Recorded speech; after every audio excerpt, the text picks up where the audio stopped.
In today's video, I'm going to teach you how to make a graph on Google Sheets. Start by opening a Google Sheets file. If you're in a new, untitled spreadsheet, that's perfectly fine. Before we add a chart, make sure your data is laid out in a simple table with clear headers at the top of each column and your values underneath. Headers help Sheets label your axes and series automatically, which saves time and avoids confusion later. Next, select the data you want to visualize. Click the first cell in your table, then drag to highlight the entire range, including the headers. If your data isn't next to each other, you can select one range, then hold Control or Command to select another, but for most charts, a single continuous range works best. Double check that you've included all the rows and columns you want to appear in the graph. With your data highlighted, go to the top menu and click Insert. From the drop-down, choose Chart. Google Sheets will create a chart for you and open the chart editor on the right side of the screen.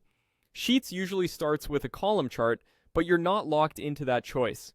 In the chart editor, look for the chart type control. Click it to browse options such as column, bar, line, area, pie, scatter, and more.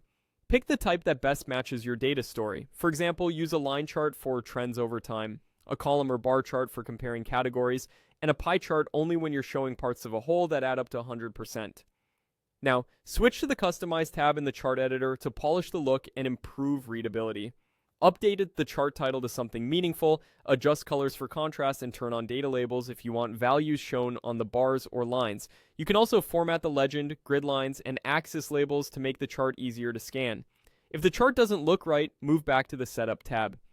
Here, you can confirm the data range, add or remove series, and choose whether the first row is used as headers and the first column as labels.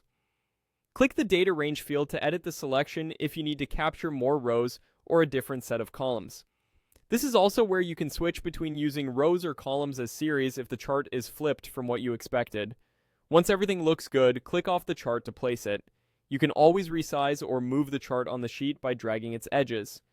And that's it. Your graph is ready to